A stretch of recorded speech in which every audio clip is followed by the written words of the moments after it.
Skyrim has been out for 13 years. 13. That means some of you watching this probably don't even remember that when it released. And the rest of us, we've spent enough time in the game to probably have 2 or 3 university degrees. So I think it's fair to say that The Elder Scrolls 6 isn't just hyped, it might be the most important RPG to come out this century. And with that being said, they need to nail it. It needs to be damn near perfect. So today, I'm going to go over some things that I think Bethesda needs to do for this game to be perfect. We're going to go over some gameplay stuff, some narrative stuff, and some world building stuff. And honestly, this is just my opinion, just having a little bit of fun here.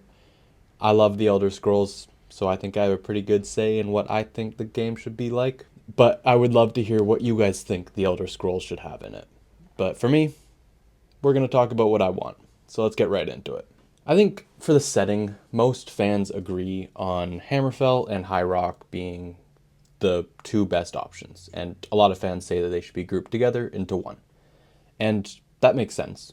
Geographical diversity, a lot of different politics and religions in those places. And it's fairly close, or it's right beside Skyrim, which was the last entry in the series. So this makes sense. These are 2 places that I think would work great in the next game. But before we settle on those, let's look at a little bit of a sleeper pick on what I think would be a really cool setting. And those are the southern provinces of Valenwood, Elsewhere, and Black Marsh. And these places are super mysterious. I mean, with High Rock and Hammerfell, we already know a lot about them. We had a game in Daggerfall set in High Rock already, but these 3 provinces in the south, we've only seen them in Elder Scrolls Online and, some lore pieces that may or may not be actually canon. So that's why I think that these 3 places would be super cool. I love exploring new things that, the devs can completely make their own. They don't have to, worry about old lore that they have to, refer to. I think it would be cool to see just a completely new, fresh area. Now let's talk about these 3 places in a bit more detail. Black Marsh especially is completely shrouded in mystery. I mean, if you look at the wiki for this region, most of the little sub-articles start with "little is known about," and I think that's so cool. I think mystery is awesome. I think that this place is super mysterious. It's the home of the Argonians, those reptile creature humanoid things, and this place is poisonous, overgrown, and everything wants to kill you. And there is little to no government, so it's dangerous. It's a very dangerous place. This area might work better as a DLC or a little side region on top of a bigger map, but either way, I think it'd be cool. Valenwood is quite large. It's a massive, dense jungle where all the citizens here live in these migrating tree cities, and that would be the main draw-in for this area. These tree cities, they move with each season, and I think that if the new Elder Scrolls had a season cycle and these tree cities actually moved across the map in real time, that could be one of the coolest pieces of world building, and honestly one of the coolest technological feats they've ever had in one of their games. And then there's Elsewhere, which is the home of the Khajiit, which is one of my favorite races in the series altogether. I'm so interested by them. I don't know why. I mean, they're just cat people, but their martial arts style combat, the fact that they're probably the native people of Tamriel, and I don't know, I like the way they talk. They talk in third person. I think that's funny. I just think it would be super cool to explore their homeworld. But as I said before, this is a bit more of a sleeper pick. I don't know if this part of Tamriel is populated enough to support a full 100-hour game, but it would be cool nonetheless. So realistically, High Rock and Hammerfell, probably the safe bet for Elder Scrolls 6. Now that we're settling on High Rock and Hammerfell, now that we think the game's going to be set there, let's move on to the atmosphere and the vibes that I want. If you've watched my channel before, you'll know that I generally prefer a more high fantasy, vibrant, and colorful world when it comes to a medieval fantasy game. And look, dark fantasy is super cool. I love games like The Witcher and Skyrim, of course, but I'm a bit tired of the everything covered in fog aesthetic, I want something from this game a bit more like Oblivion, or even like the original Fable. Something that's like colorful and whimsical, but like not childish. I don't need rainbows 24/7, but I also don't need everything to be cursed. Something in the middle would be great. And I think that would work really well if you have like really bright and lush plain environments and, beautiful desert sunsets, and then contrast it with like dark jungles and foggy mountains and dungeons and that kind of thing. I think those contrasting environments would work really well. So if they don't go full high fantasy, I would really like to see a lot of contrast and make everything feel distinct and different. So with that in mind, the vibes, let's move into something that I'm really passionate about and that I really think they need to hammer home, and that's the narrative and like the politics in the world that they're going to build. My favorite part about a fantasy game is racism. I'll explain. One of the reasons that Baldur's Gate 3 is probably my favorite game of all time is the way it reacts to the race that you picked at the start, and it actually impacts your dialogue choices and the way people interact with you. Like if you pick a drow, and I'm not going to spoil anything, but this happens in like the first hour of the game, or maybe 2 or 3 hours of the game. If you pick a drow and you go to the goblin camp, which is like the first dungeon kind of thing, you can just walk right in because everyone's scared of you because of your race. You're a drow and goblins are scared of drows. I think that level of reactivity absolutely needs to be in this game. I want the Red Guards to treat a Khajiit way differently than they would treat a Nord, If I'm playing as a Nord and I'm walking through the desert, I want people to stop and be like, what are you doing here? Go back to the city boy. I want that kind of thing in the world. I want a light level of fantastical racism, as silly as that sounds, in the game. And the second point I really want to hammer home about the narrative, I do not want to start as a godlike hero. I want to start as a nobody. I want to build my way up through the faction quests and make my character into a hero. I would be so disappointed if it's a cutscene right at the start pretty much telling you you are the savior of the entire world and everything depends on you. I want that to happen, but at the end of the game, you know what I mean? So through the faction quest lines, you build up a reputation and you become a god-like figure to a lot of people. So yeah, I want to be an absolute nobody who, through the faction arcs, gets to build a reputation through like making tough choices and actually accomplishing something rather than just a cutscene telling you, you are the Dragonborn, you're the chosen one, that's it, that's all. You know what I mean? I think that if you complete a faction arc, NPCs should treat you differently. Not just in that faction, but across the world. If you complete the Thieves Guild, let's say, people should be wary of you. They should think, oh, this person's going to pickpocket me. Don't pickpocket me, you little thief. That kind of thing. They should be scared of you. They should honor you. Whatever the world builds, it should be integrated into your choices and what you've accomplished so far. Now let's move on to the timeline. So Morrowind, Oblivion, and Skyrim were all chronologically in order, right? They went 1, 2, and then 3. So assuming it goes in that order, we should see this story happening kind of directly after Skyrim. So that means into the late 4th era or the early 5th era, and I think they need to continue with this. I would kind of hate to see a prequel. I think that the lore of Elder Scrolls kind of revolves around a new game coming out set after another one, so we can keep building on the lore. We already have a lot of prequel lore from like the Elder Scrolls Online and different, environmental storytelling you get in the games, so I think going forward would be the right choice. So now we're playing in High Rock and Hammerfell. It's going to be vibrant and colorful and contrasted with dark dungeons, and we want everyone to heckle us for the race that we choose. But to make all this work, we're going to need something very important, and that is exploration. Even if you were the biggest Bethesda hater, there is one thing that you have to admit that they almost always get right, maybe aside from Starfield, and that's exploration. I mean, they pretty much invented the, oh, look at that thing over there on the horizon, I want to go explore that kind of gameplay, right? They were the pioneers of that. So they kind of just have to do what they've always done, but bigger and better. High Rock and Hammerfell should lend very well to exploration. I mean, I've already talked a little bit about the geographical diversity, and I think that all these biomes that they have, I mean, High Rock has big mountains and coastal cities, and it's like, it looks like somewhere where giants would live kind of thing. And then Hammerfell is more like deserts and grasslands and swamps and jungles kind of thing. And each of these biomes should feel completely different.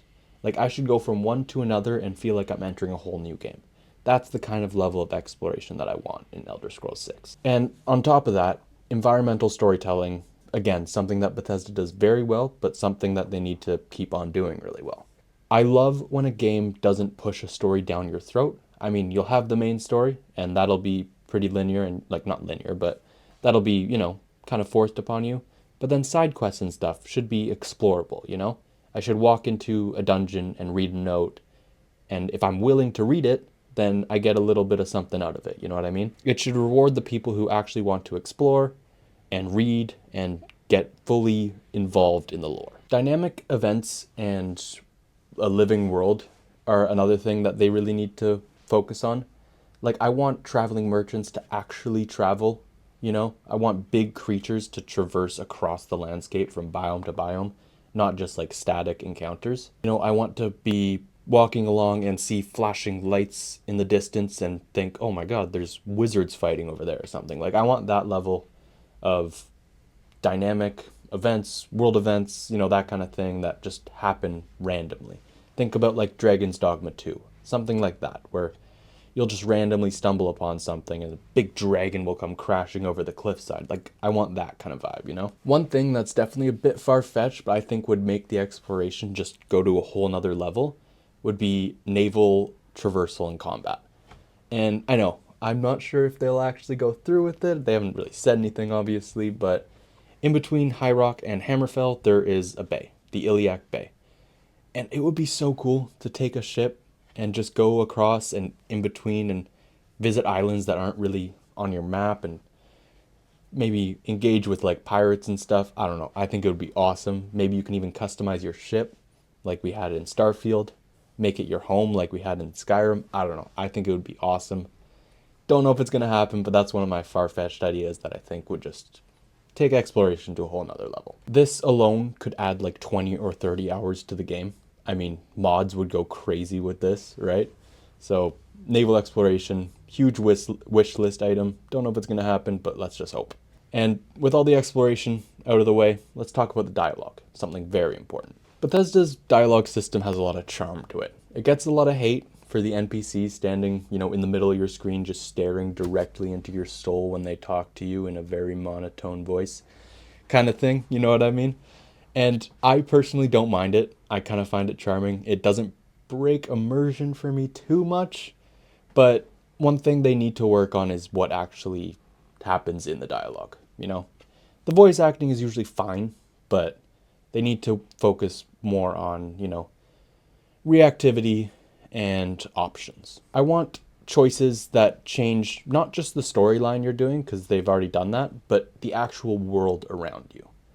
Think about, so the first time I played Assassin's Creed Odyssey, you'll remember if you've played it pretty early on, there's a part where you go to some sick people's house and you can choose whether to let them go about their normal lives or not, really.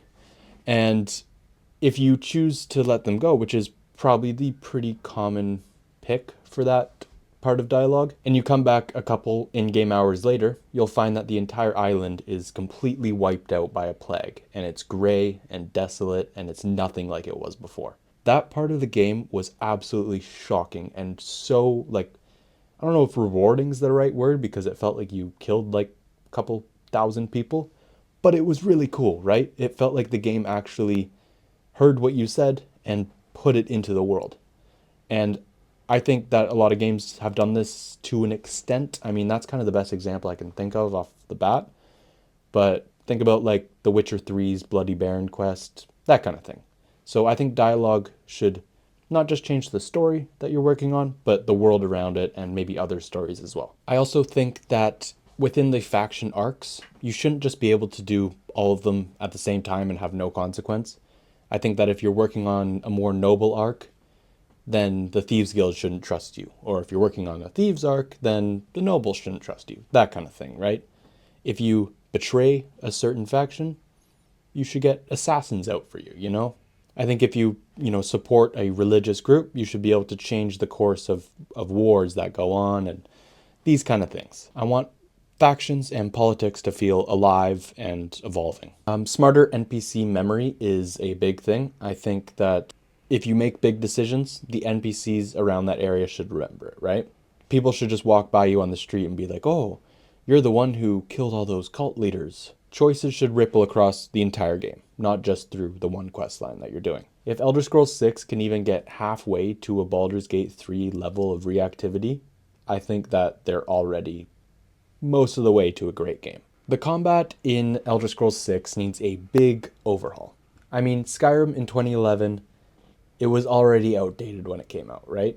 From the combat side. Not from the storytelling, that was great, but the combat, it was a bit archaic even when it came out. So, for me, there's two ways they could go about it. They could go full Souls-like, dodge rolls, parries, fast combat, or they could go something more methodical and, technical, like a For Honor or a Kingdom Come Deliverance 2. For me, the Souls-like probably makes a bit more sense. I mean, you don't want it to be talked about like a Souls-like game, but that kind of fast combat would probably make for a more fun game, even if the more technical combat's kind of closer to what they have already. I also want massive amounts of weapon diversity. In Skyrim, you have light weapons, two-handed weapons, and long-range weapons, which is pretty much just one type of bow. Not really, but you know what I mean. And that's fine, right? But like, I want different move sets with a sword rather than a Morning Star or something like that, I think that this is a pretty fair ask. I think that different weapons will feel different. Skyrim, again, was pretty archaic. Swing a sword the same way you swing a mace. Doesn't really make a lot of sense, right? Different classes in the game should also play completely differently. Like if you're Khajiit and you're playing as a hand-to-hand, combat build, I think that should make it easier than if you're a Nord playing with a hand-to-hand combat build. I think that classes and races should complement each other or, not. And kind of like in something like Elden Ring, I think that some parts of the game should be easier for some builds. So in Elden Ring, once you go to the Magic Academy, the Magic School, it's really hard if you play as a mage build.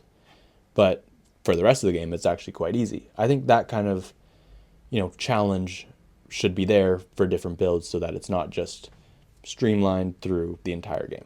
And this is a perfect segue into classes and races. Starfield did a really good job, actually, with their class system, picking traits and all those things in your background.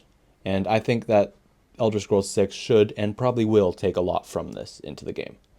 It's also something that the Outer Worlds 2 did. I know, different studio, but their flaws system was really cool and really fun. So maybe implement something like that. But yeah, Elder Scrolls has been pretty basic for years, so I think it needs a bit of an overhaul.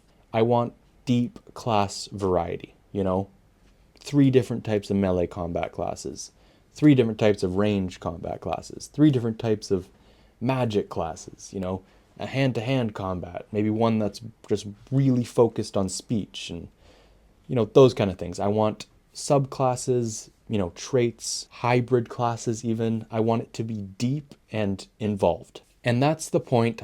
I know it's near the end of the video, but that's the point that I think is the most important for Elder Scrolls 6. This needs to be a deep RPG. We should not be focusing on the casual players who will buy it once, play for 2 or 3 hours, and then go back to Fortnite. We've seen with successes like Baldur's Gate 3 that a deep, complex RPG can really thrive in today's gaming landscape. I mean, maybe 10 years ago, when not everyone was into games, it was a bit harder to get a lot of people to play something that complex. But today, we've all grown up with video games, right? Like, this is a whole different landscape. The people who are going to play Elder Scrolls 6 over and over again and drive that modding community forward are the people who want a really deep RPG mechanic system, If this game comes out and it's overly simple, I will be very disappointed. I want it to be complex.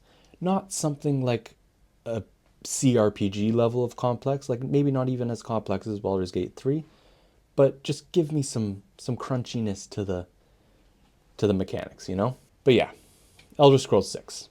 This game needs to feel massive and colorful and vibrant, and, you know, it needs to have vast different biomes and weapon types and class builds. Pretty much what I'm saying is this game needs to be massive. It needs to have a lot of things to explore, and you need to be able to spend over 100 hours into it, because we've waited a long enough, and I think that we deserve something big. Bethesda have a huge challenge ahead of them, and I'm not trying to deny that. I think that this is probably the most important game that they will ever put out. Definitely the most important game that they have put out to this day. And I think they need to nail it. But if they follow these little things, I think they're halfway there. Anyways, I've been Janky. Thanks for watching. If you like this video, feel free to subscribe, like, and comment what you think you want in the Elder Scrolls 6. As always, stay tuned for the latest gaming news, controversies, and discussions. I will catch you in the next one.